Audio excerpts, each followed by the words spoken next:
Is Jets at Noon with Cameron Poitras and Jim Toth on 680 CJOB. We did all the right things to get the 4-1, and then the game turned into a pond hockey game. We turned pucks over, put some blind plays into the middle, got caught on some rush chances against, just all the things that we've been doing so well since the break. That game without the puck it just kind of went out the window for the last 30 minutes. You could see a shift that was awesome, and it was, guys doing all the right things. And the next time that same group went out, it was the opposite. And so, that's a tough one.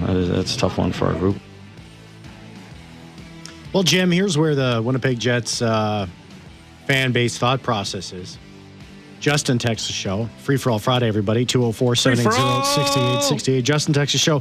How does the draft lottery work? Tanky doesn't guarantee you the first pick, but does last place get second pick if they don't win? You can only move up so many spots in the draft. Yeah, you finish dead last, you're guaranteed at least a pick in the top three.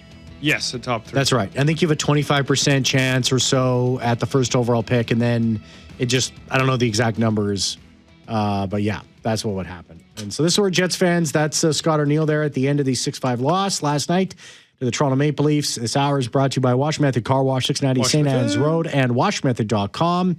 As we're coming at you live from the Boston Pizza Studio, Boston Pizza. Saucy savings on pasta every day in January, only $11.99. Phone lines are open, 204-780-6868. Text line is open. It's Free For All Friday. We got two losses to get to. Defeat in Detroit when they didn't generate enough until the third period, losing 2-1. Another one-goal game of the 8 that they've lost, Jim, in a row now. 3 of those they losing in overtime, and the one against Edmonton was an empty netter late by Zach Hyman late in that game. So I don't know. It's not technically a one-goal game, but it's a close, tight game. Jets not able to hold on to leads.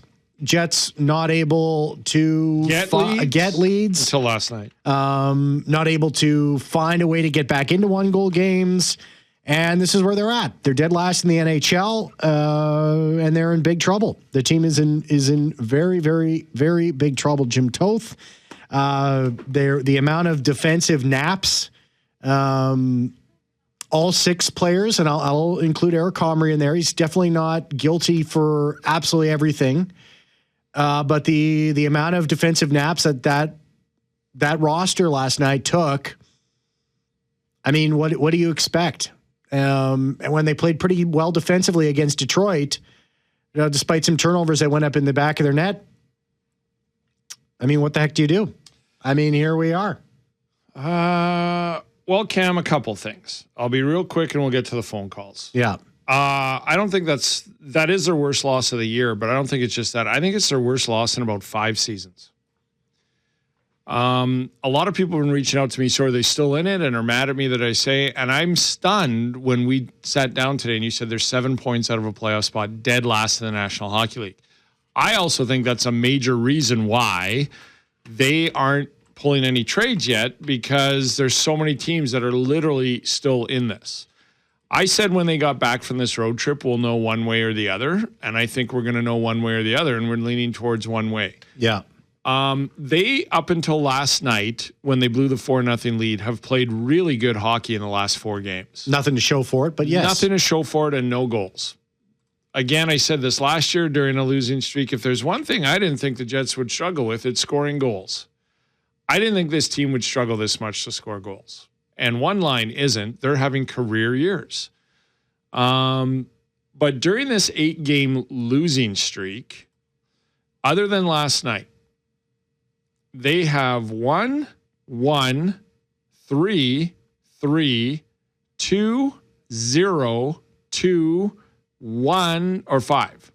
Yeah. So they've had 2, 0, 2, 3, 3, 1, 1 goals. And the vast majority of that offense coming from 3 guys. Yes, and that's not the problem. The reason, I shouldn't say I like last night's game. Last night's game was indicative of what I've been seeing. For everybody who keeps telling me, and rightfully so, they're dead last in the league. This is a terrible team, terrible roster, and I'm out of it when I say they're a good team playing terribly, is exactly what Scott Arniel said post-game. And this is why I don't think it's coaching.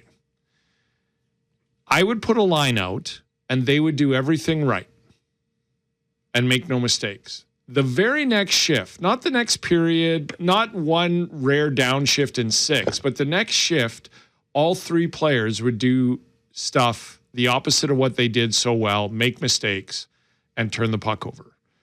And that is my point. Whether it was in game last night or whether it's been the bad starts and then they find their games for 2 periods and can't pull out a win, the inconsistency of playing well in their system.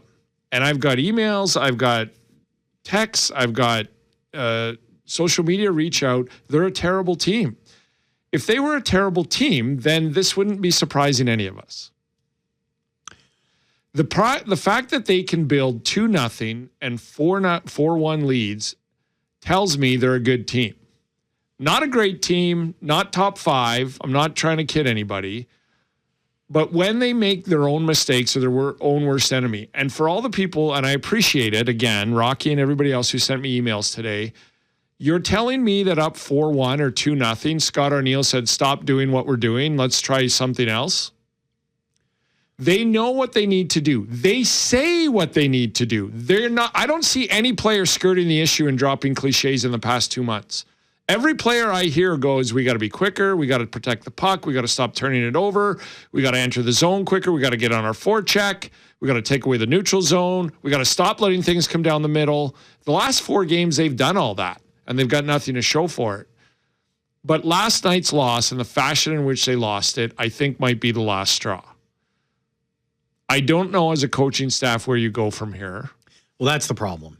And I think it makes something happen. The only reason, if nothing happens by puck drop in Ottawa Saturday night, I think it's because they're on the road for a call-up or a wave of a player or something. Nino Niederreiter was a healthy scratch last night.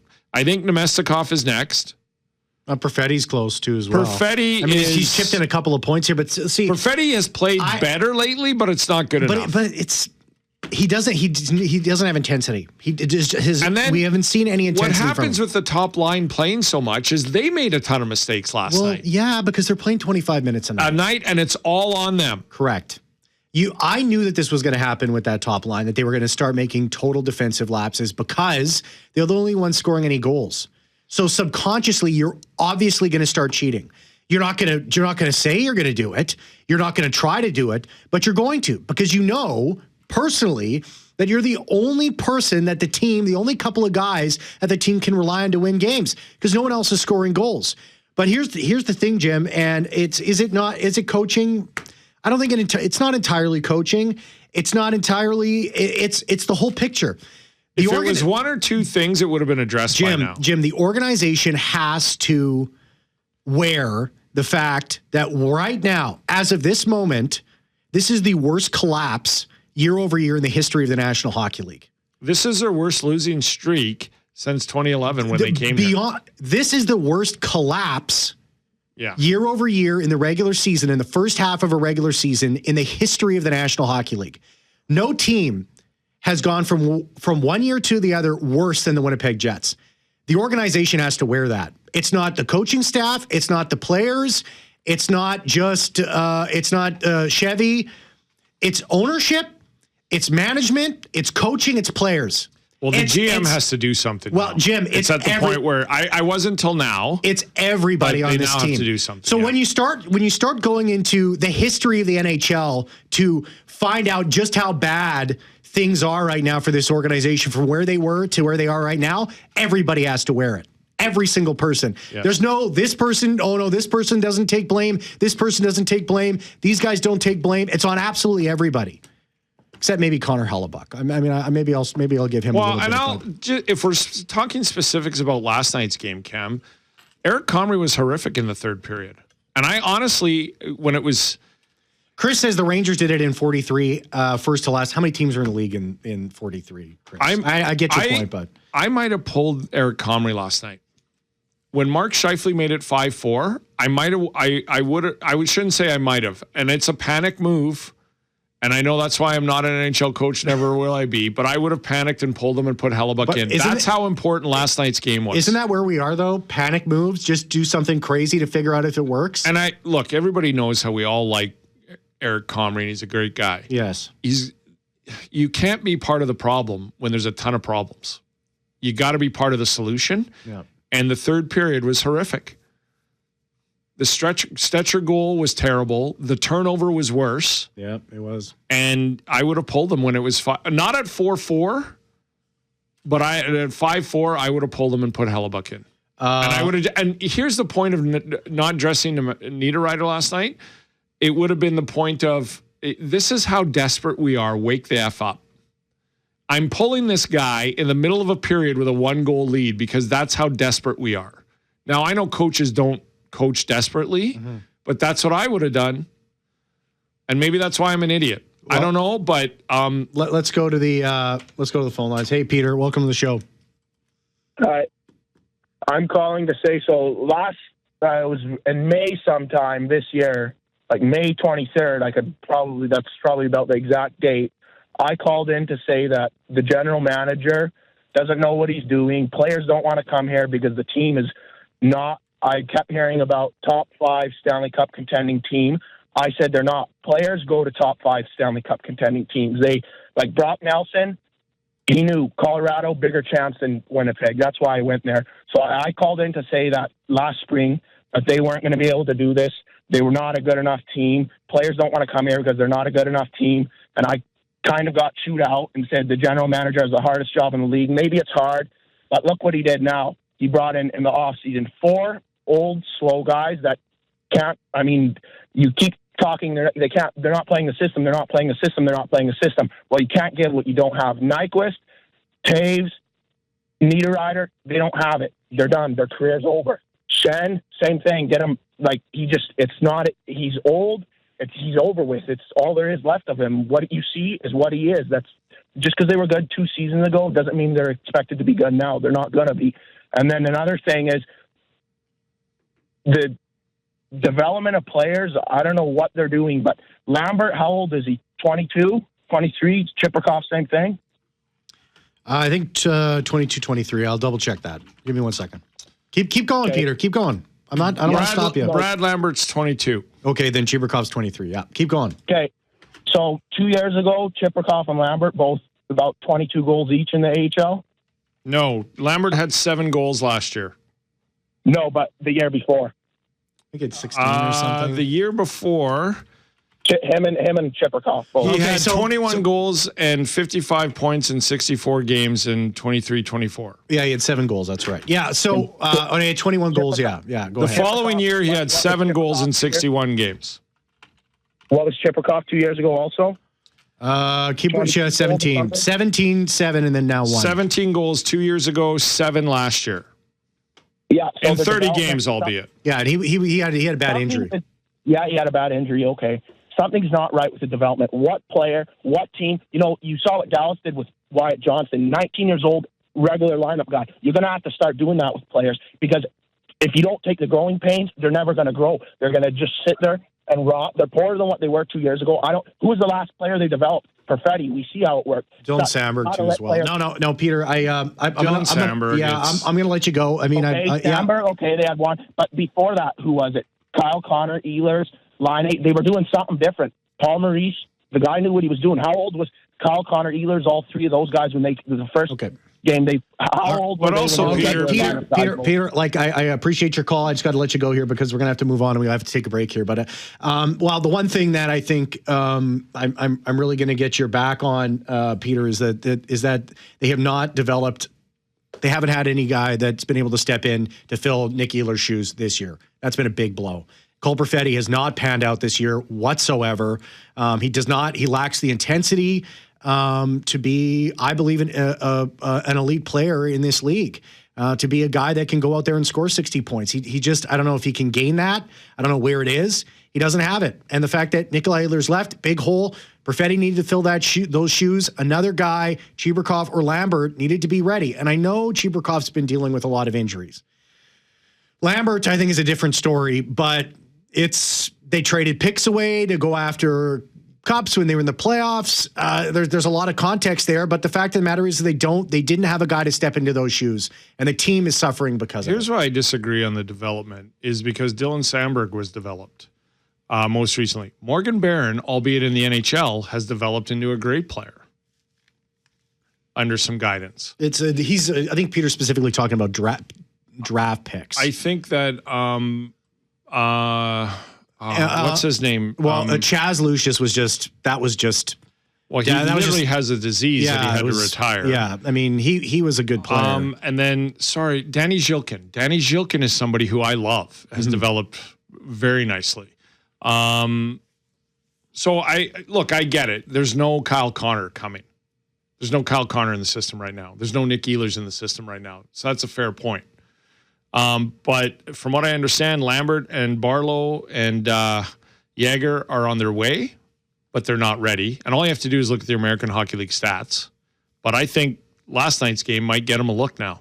It might be sooner than, but Danny Zhilkin, David Gustafsson, Jared Anderson-Dolan, these are all names that I think you will see in the next week or so because of last night. 204-780-6868, free-for-all Friday. Let's take a break. Let's come back. Well, Buffalo had... Take your calls. Yeah, we'll take your calls. Buffalo had to have a 10-game winning streak, get 20 out of 20 points to get them 9 points in the standings when they were 8 points back of a playoff spot. Jets are 7 points right now. What would they need to do to make the playoffs? And is that something the organization would even be in their best interest? I mean, this is where we are. I mean, the Pionk penalty last night was... Jim. And again, we're talking about players who are good and contribute nightly. But then DeMello had a goal last night. But in Detroit, his penalty was... It's not working at all. And that's not coaching. Let's go. We got to go. This hour brought to you by Wash Method Car Wash, 690 St. Anne's Road and at washmethod.com. Coming at you live from the Boston Pizza Studio. Boston Pizza, saucy savings on pasta every day in January from only $11.99. So Winnipeg right now, 7 points back. Of course, they need to gain 8 points in the standings to find their way into the playoffs. So Buffalo won 10 in a row and found themselves in the playoffs. And they ended up gaining on their opponents 9 points in the standings by getting 20 out of 20 possible points. The Jets, 7 back, would likely need to win 9 in a row to gain 8 points in the standings.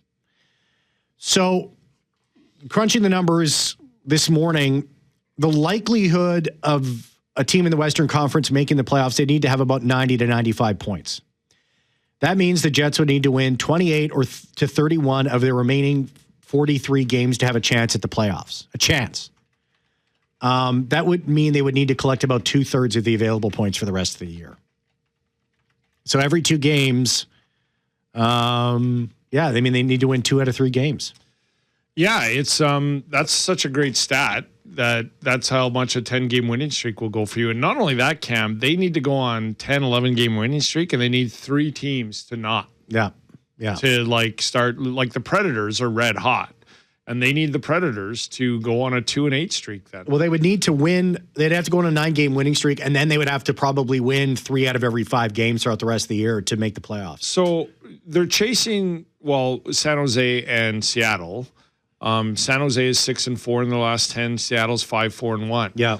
I think the Kings, I think the Mammoth, and I think the Predators could all be playoff teams. I think the Flames, I think the Blues, the Blackhawks, and the Canucks will not be. All those teams are ahead of them. But the Kings are 2-6-2. That's why they've fallen out in the last 10. Utah's 5-5. The Flames are 7-3. Nashville's 6-4. You need to start going 7-3 in the next 10 games to catch anybody. Yeah, let's go to George. Hey, George, welcome to the show. Afternoon, boys. How are you? Good, George. We got a full lineup here, so hopefully you can keep it quick. Yeah, well, I just want to say that I think it's time to bring up some people from the Moose. Last week we were talking about 10-game stretch. The next 10 games are going to make a difference. So if we can bring in some people from the Moose, take those people out of the lineup that are not scoring any goals and see what happens for the next 10 games, at least give them 10 games. Also had a question about Kevin He.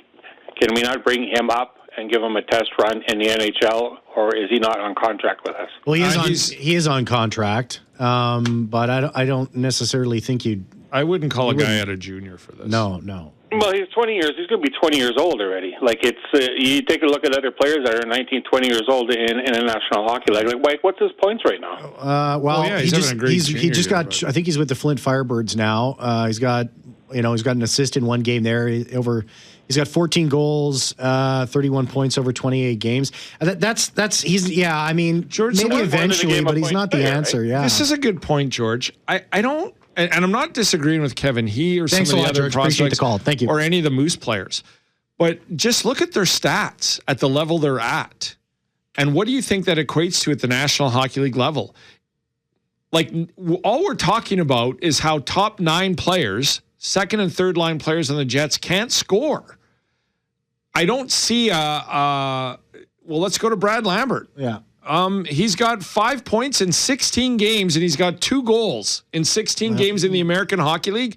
What if that tells you in a league where guys like Niederreiter had 30, 40 points last year will equate to 12 points? That's the problem with the Jets right now, is that they have nobody. The answer isn't in the farm because nobody there is ready. If they were, trust me, they would have been called up. Without a doubt. But that's why people are, any criticism level at the organization right now and how it's developed players is fair, because there's nobody on the farm that can step into the NHL right now. That's a failure of the organization. That's like, when I look at the Moose, I'd call up David Gustafsson because he has 20 points. Well, yeah. I'd call up Jared Anderson Dolan because he's in higher teen points. But I don't look at Brad Lambert's 5 points in 16 games and 2 goals and go, you put him in the top 6 and everything will be fixed. Well, is Gustafsson, not everything fixed. I mean, I don't see him producing. Yeah, but is Gustafsson and Anderson Dolan, they're not going to come in and play top 6. They're not. That's the issue. Let's go. Let's get Martin on the show. Hey, Martin. Hello. Hey, Martin. Happy New Year. Happy New Year. How are you guys? Yeah. Good, Martin. How are you? Go ahead. We got a full lineup here. We want to get through some calls. Appreciate your call, though. I'm just going to go real quick. Statistically, they could make the playoffs. It's been a weird year. But would you want to go and make the playoffs only to get smoked in the first round, or do you start developing and changing your coaching philosophy, bring up other players, or Chevy's got to make a trade and try to pull some. Well, some's got to give, right? I mean, we're at that point where we're at the halfway point of the year, and it is not working, and it's becoming devastating if we're being honest. I'll tell you what, I like a Mason Marchman. And I thought for a second and a fourth, I know they don't have a second, but bear with me. For a second and a fourth, I wouldn't have done that because his contract's expiring. I now would have done that. That second pick they traded for Luke Shen, by the way, is right now the 33rd overall pick. Yeah, so I wouldn't trade a first rounder with the way this season's going at all. Thanks, Martin. But I would be in on Mason Marchman, even on an expiring contract. And I wasn't. I was not. I shouldn't say that. What I would do, Andre Mangiapane is not happy in Edmonton. He's got term. You need a year Tyler on Bertuzzi is. I would make those moves. Yeah, you need to have a guy that has at least a year on their deal. Like, because if your rental is just, there's no reason to get a rental right now. Yeah, Reg, welcome to the show. Hi guys. Okay, here's my take. So I played some junior hockey in university, and my observation on the Jets. If I was the coach telling the Jets, I would simply say that they need to get back to a responsible, defensive first oriented game plan. Like last year, if you remember when they had that 30 game run, less than 3 goals against, Hellebuck, best goalie in the NHL. If you play tight, responsible defense, and that's your priority, and park your ego, and you can win those games 2-1 or 3-2, and you have guys doing the aggressive forecheck, and I'm talking skaters. You don't need to put guys through the boards, that forechecking creates turnovers.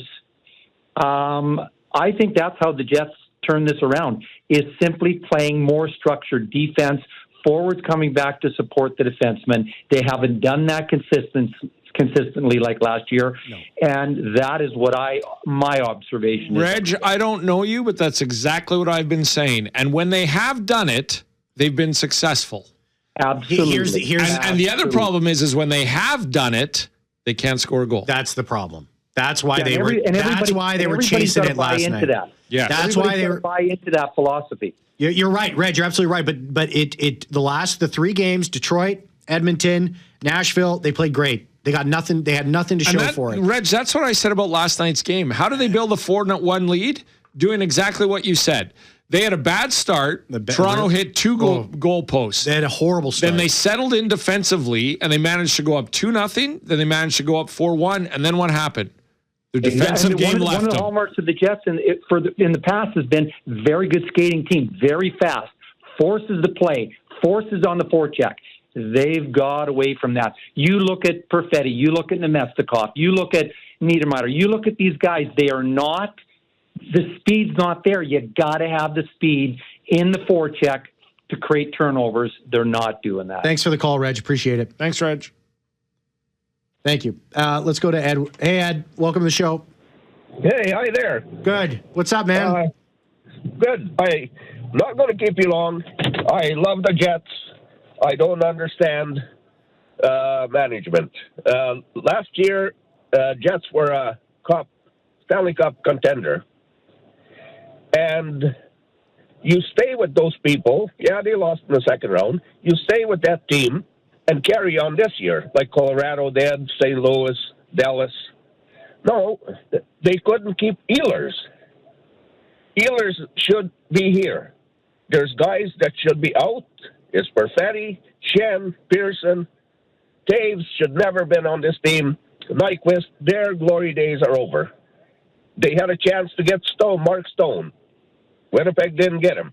They let it go. Hellebuck is not a Stanley Cup goalie. He would have, in my opinion, he would have been gone. Skinner from Edmonton should be in the net here. And Arniel is a very good coach, but there are better. And the fellow that was free, I forget his name, from Dauphin. He's from Dauphin, Manitoba. He was free, and they tried to get him, but they didn't try hard enough. So Winnipeg is going nowhere if they're going to build a team for 5, 6, 7 years, and then you're going to, when they got a good team, they start changing them. Okay, Edward. I appreciate the phone call. Thank you very much. Thanks, Edward. That's the third person in the last 24 hours who have reached out to us on the Jets fan line and said they should have traded Hellebuck last year. Let's go to Mark in the offseason, which I cannot agree with. There's not an ounce, a fiber, a cell in my body that agrees with that. Mark, welcome to the show. Happy New Year, boys. Happy New Year, Mark. Seen that the Jets have followed this family-orientated, we look after you, nobody is ever going to get fired, nobody's ever going to get hurt. This is professional sports. Something's got to happen. Bowness comes in a few years ago, takes a team that was in turmoil, changes the captain, asks for him to leave, straightens out the room, everything happens. We had last year, best team in the league. I call it a Bowness hangover. And you can see that Arniel's standing on the bench, and he doesn't have anything for this anymore. Well, I will say this about Arniel and everybody who says it's a Bowness hangover. He actually got the team to play better than Bowness did. They ended up higher, and they got to the second round. And of all the great things Rick Bowness did, and there was a lot of them, he didn't take them that far. Arniel did that. And it's because Arniel breathes heavily in analytics and brought that into the team last year, and they got him to first place overall in the second round of the playoffs. It was a tight series. It was a tight series against Dallas. I'm respectful of everybody else's opinion. Tim, what are you going to do? You have to make a move. You have to make a move. Either sit or you have to fire somebody. You have to. I don't know who you want to fire. Well, something's got to give. But to me, it's 87% the same roster as last year, and I see them not playing well. They have to make a move now. They do. The first thing you do here is, I don't think you're firing Scott Arniel. The first thing you're doing is you're putting some players on waivers. I don't need to list them out. You know who they are. There's some players that are going to have to be moved down or see what happens. That's your first piece here. I don't know. Like everyone's been saying, there's been lots of calls. There's been lots of the league is so tight right now. I don't think that there's an impactful trade right now that could really make a huge difference on this team. I don't think it's out there. And maybe I'm totally wrong, but given the fact that the Jets are dead last in the NHL and only 7 points out of a playoff spot, tells me that most teams think that they still have a shot. Last night wasn't the guys that Niederreiter wasn't even in the lineup.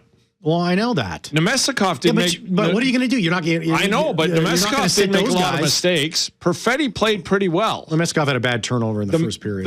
The mistakes I see is like Pionk's penalty.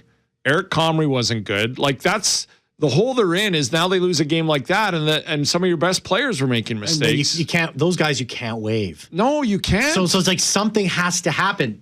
Mark's right. Something has to happen. Mark, I'm with you. After last night, I don't think you can just. I don't think it'll happen in Ottawa because they're in Ottawa. But I think by the time they get back, there'll be some waivers. There'll be some guys called up. Thanks for the call, Mark. Appreciate it. So what would you do? What do you do, Jim? You put guys on waivers. That's the first thing you do. Is there a trade out there right now? I'm not so sure about that. Well, I'll say this too, Cam. The last 5 games, one of their better players has been Nyquist. Well, I would agree with that. I agree. Are you going to waive Nyquist because he's unexpiring? I don't know what you Cole Koepke's done nothing wrong. Tanner Pearson you could waive. I have no problem with waiving any of those guys. Yeah. But do you have somebody in the farm that's going to play better than Nyquist the last 5 games? And this is the problem. So then you maybe do a trade and you overpay. And you go get Tyler Bertuzzi or you go get Andrew Mangiapane in Edmonton. Somebody they were interested in anyways. This is a guy that was brought in, and I think he signed there when the Jets were interested in him because he wanted to play with McDavid or Draisaitl, and now he's on the 4th line in a healthy scratch. Bring him into this top 6. Missed your chance. Get your thoughts on the show today. Call the Boston Pizza Jets at noon hotline, open 24/7, 204-780-6800. Boston Pizza, where it's Pasta Tuesday every day this January from only $11.99. Hungry for saucy savings, hungry for BP. Let's give away that $50 gift card to Boston Pizza when we come back. If you are on the line, don't go anywhere. That was a good call, too. Free for all Friday. Still to come. We're not done yet.